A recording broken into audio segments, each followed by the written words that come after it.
Hello and welcome to NSN Connect from National Skills Network.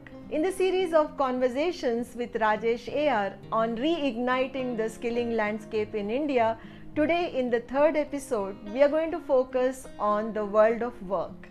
In the changing world of work, gig jobs are becoming more prominent and there are several issues connected with the gig workers. So, whole lot of these things need to be addressed and we have to look at the macro level issues that connect all these together.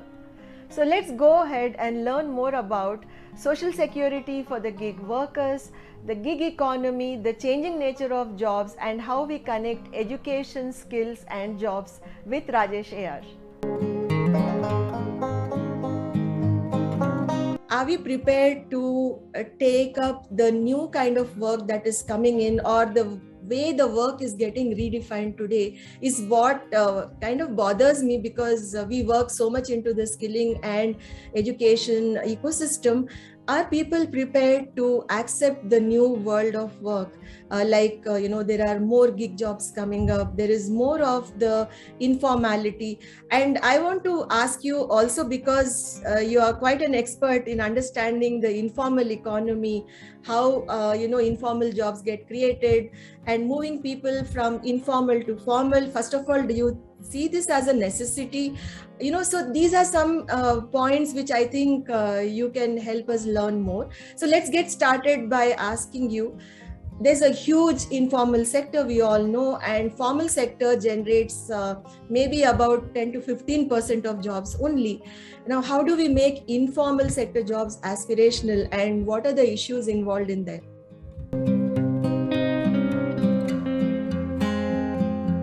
The new age world of work, and especially in the post-COVID scenario.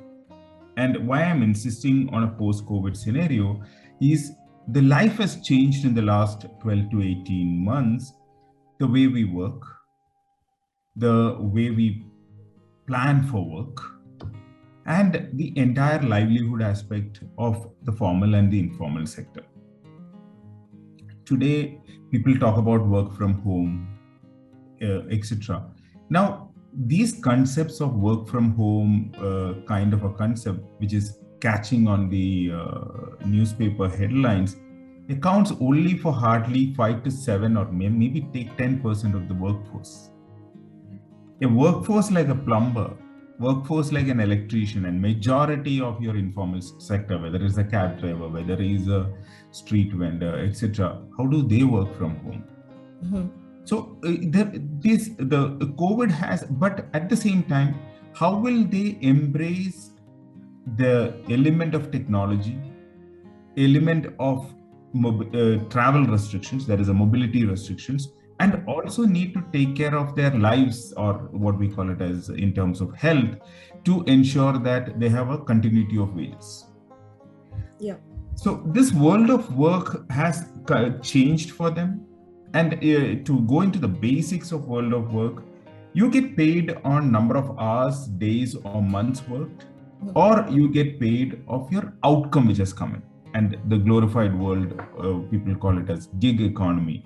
I mean, India was always a gig economy. We had hardly 20 or 20% of the population, working age population, who used to get monthly wage with social security. The rest of them were getting paid on outcome or number of hours worked. Agriculture worker, construction worker, the list gets go on. Just because the word got popularized as gig doesn't mean it's a new age phenomenon. Yeah, you're right.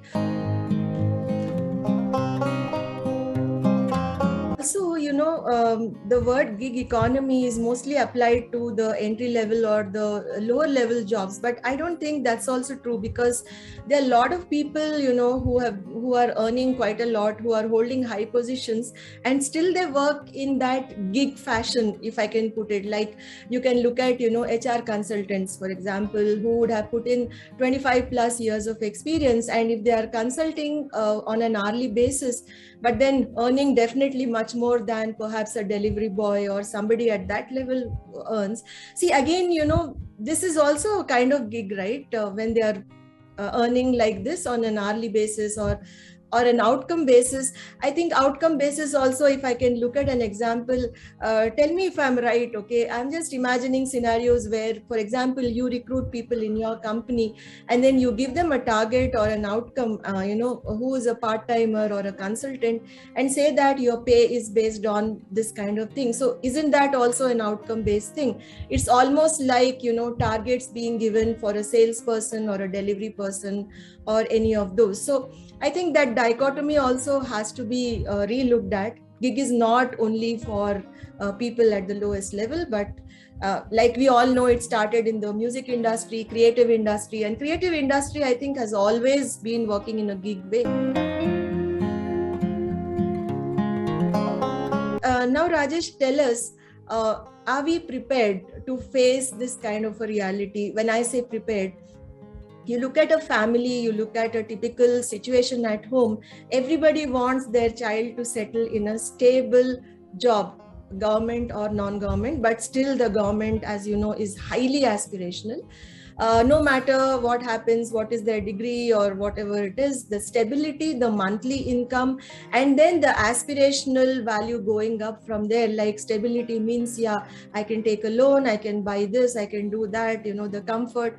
So how do we change this attitude? How do we change this in people? So I think let us just take the example which we just told about government job. Why do you think, why is government job so aspirational even today? Yeah. Okay.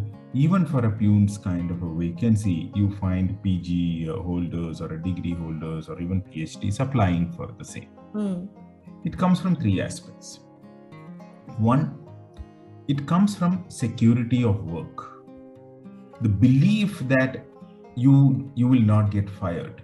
You have a lifelong employment with you, which means you can foresee your monthly wages coming to you, your paycheck coming to you month on month, irrespective of anything which happens to you. Right. That's point one. Second is the social security part of it. When I say, social recognition part of it. The society is built in a way that if it is a government job, you get your rates in your marriage market goes up, or in terms of your recognition among the society goes up, and the perks comes along with it. That is the social recognition. The third part is a financial recognition which comes in. It is not just from the pay. Like you said about the financial institutions. They lend to these people. Right. They lend on a fixed, okay, he is earning a fixed income and is more secure. So they consider him as less and less risk to their credit history. So if it financial, social and economical in terms of work and the continuity of work makes these jobs aspirational. Yeah. Okay. And okay. So if the second line, what you spoke about, creative people in gig.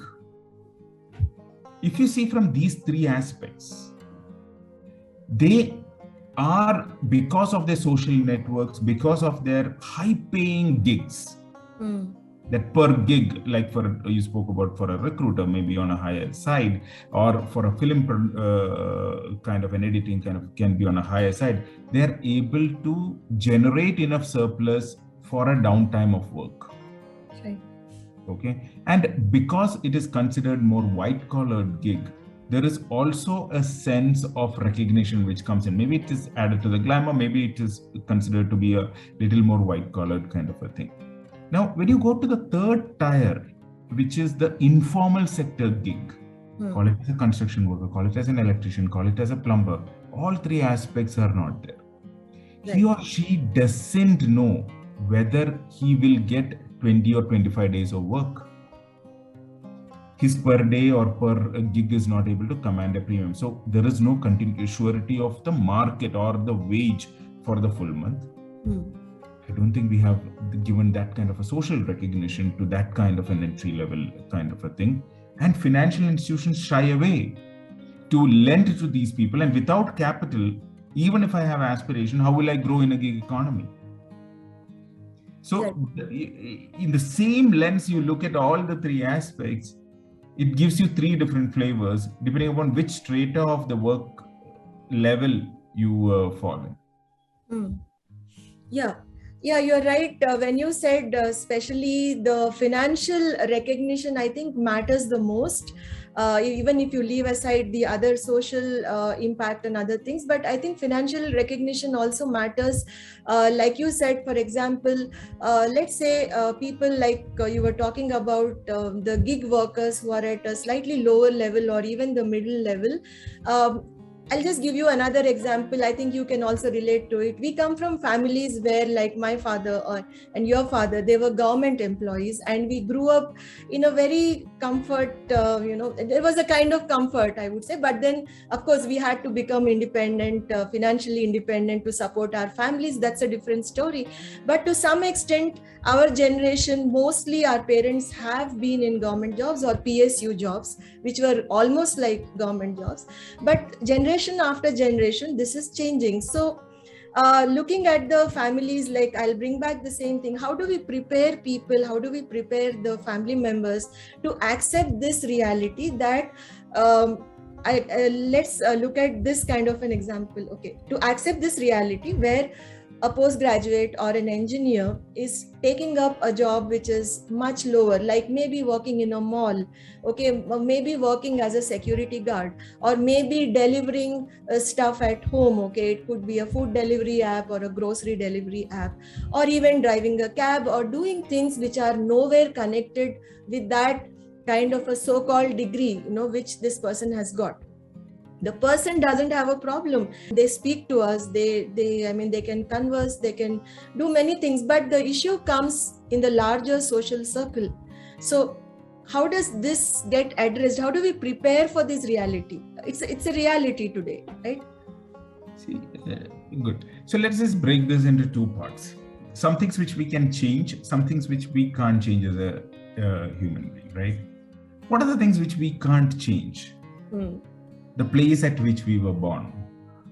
You were born in Hyderabad, or I was born in a Cochin, I was born in a particular place, and the environment in which we were born. That particular thing. Like when we talk about our parents being in the government jobs, which gives them the sense of security of a monthly wage, and they have seen a lifelong employment kind of a model. Maybe 2 times they would have changed the jobs, but that is an environment which at least we have grown up in. To break that, in spite of whether you do your MBA or engineering or whatever it is, the environment puts so much of pressure on you to pick up a monthly wage job, because risk taking is not there in that environment which we live in. Right. Okay. So now that part of it, thankfully, because now the new generation can switch multiple jobs in terms of, because of the ability to feel secure, this, that, etc. That lifelong concept has changed. The world of work is using now internet technology. Everything has changed. So in the new changed environment, now if you go to the new changed environment, a degree or what you learned and what you are earning has now got different meaning. Like, for example, what you spoke of, a person might be working as a delivery boy. He or she may not find his education relevant to that. It may be today used as a supplementary income for his passion, either to go abroad and earn more or to study, or whichever way it is. So they treat a lot of these gig kind of a jobs, especially at the entry job, as a stepping stone for a better career. Yep. Only the people coming in from a restricted background, when I'm talking about people from places there was no economic activity, treated as for a livelihood, and they are getting struck or stunted at the growth at that level. Because a biker for a food delivery app, if he or she has to grow up, he has to switch jobs. And when you want to switch jobs, you need to get reskilled. Yeah. Or you need to have an education which is enabling you to. Now, what will you reskill on? Today, people are commenting on, I will deliver your food packet in 15 minutes, 30 minutes. Tomorrow, somebody will say, I'll deliver it in 2 minutes. So the reskilling for that particular person, which he is being measured as an outcome of 15 minutes to 2 minutes or 3 minutes, he can't do it much beyond that. Yeah. So he needs to switch industries and reskilling needs to happen. And today, I don't know whether that kind of a avenue or an information is available to that gig worker, what he needs to reskill to earn better or to move up to the value chain. Okay. The gig kind of economy, which has always been there in India, a lot of informal sector workers being a part of it. And also today, how gig has become one of the top areas where a lot of, study, research and all is happening. And it's getting more and more popular, and it is yet to get accepted. But at the same time, there are a lot of issues surrounding this gig or platform kind of economy, right? One of the top concerns for everybody is we have a lot of delivery people, who are into this, or we have drivers, we have informal workers. There is no sense of financial or social security for them, and there is a code from the government of India, as we are aware, that it was released last year, and I think it has been mandated that all the industries who are employing these people or the contractors who are employing them are responsible to make sure that a certain fund is kept for them. Can you tell us more about how this happens or how it is getting implemented, so that we understand that this is also a very important aspect of gig economy and gig workers? Yes. So interesting part is Social Security Code is a very critical part of the 4 codes which Labour Ministry is trying to implement, and which is primarily targeted at the gig workers, right? So they have proposed a creation of a social security fund for well-being of platform and gig worker. Under this particular code, what they talk about is a platform company or an aggregator needs to contribute around 1% of their revenue or 5% of the wages they provide to a platform or a gig worker into the social security fund. Now, this will be the gig worker also may have to have shell out a particular contribution to the gig security fund. I don't think the exact value has been fixed yet, but what it gives is, it gives them the benefit of ESIC, it gives them the health cover, it can give them the cover of maternity, disability insurance, all lot of covers comes in, which creates some level of a social security for the platform and the gig worker. So is this, when you say platform and gig workers, is it only for people who are working under this segment, or it applies to people who are more on the informal side, in different verticals probably? So when the moment I'm asking you this, because the moment we say platform and gig workers, the first thing that comes to your mind is the guys who deliver stuff, who are on the move always. But they are not the only ones, right? There are so many others, especially women who are working in this kind of, in a gig kind of fashion. So does it apply to them as well? So it's currently the thought process is the gig and the platform workers, they're primarily looking at e-commerce platform, right? Or the food delivery firms or aggregators like your Ola, Uber, the taxi kind of aggregators. What they have consciously kept out is the white collar gig workforce, which is pretty big, like as a graphic designer, as a search engine optimization guys. There are a lot of freelance consultants which is there, and they may not be part of the beneficiary list, at least in the first year of the scheme. Okay, rest of the gig workers and platform workers under the definition will get covered in the social security code and fund.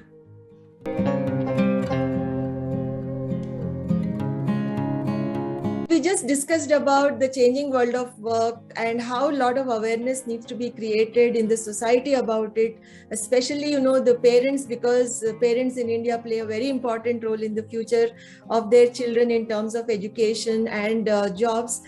So in this context, we also spoke about the gig economy and then the platform economy type of thing, a lot of job roles coming up because of the platform kind of thing.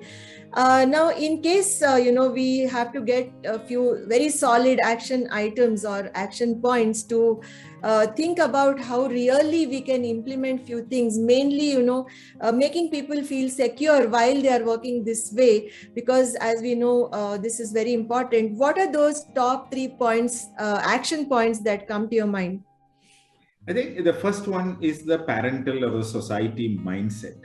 Hmm. The mindset saying that monthly wages gives you the financial security, or is something which has to be broken. Okay, so the how do we break it? First, this world of the new world order of work, which is in terms of the gig kind of a workforce, paper use kind of a paper use kind of a model. These needs to be brought it at the school level, and we have to ignite the students in the entrepreneurial way and realign that there is a world of work other than the monthly wage. That's the point one. Second is in terms of the concept of 10 plus 2 plus 3, that is your learning stops after degree or a PG, has to be relooked and has to be brought into the level saying that it's a lifelong learning. There is continuity of learning. There is learn, you have to earn, you have to come back to the academia, you have to go back to work. This is going to be a continuous process. And the third part is information is available everywhere. Google has all the information. How do we interpret that information to make our earnings better is a skill which we need to start imbibing right from our school level, and reinforce this skill continuously to reach to the aspirational income. Yeah, I somehow like your third point a lot, because you have used the word interpreting information from Google or YouTube, which I think is going to be the future of learning, and how smartly we do it, I think brings in that difference in us. Thank you so much, Rajesh, for sharing these 3 important action items. Thanks, Madhuri. The 3 action points from Rajesh A R are very important to go ahead, explore and implement. But besides this, we also saw in this episode how important it is to explore social security for gig workers, and how the notion of gig has been something very common in India, and how today in the changing world of work, skilling acquires a totally different dimension along with education that has to be work integrated. So in case you have been connected with these areas, do share your experience, your questions, your queries to us. We'll be very happy to get in touch with you to learn more. And any suggestions, any comments are always welcome. And also, please subscribe to our YouTube channel, hit the bell icon so that you don't miss any notification. And thank you for being a part of this conversation. We look forward to be in touch with you. Thank you. Goodbye.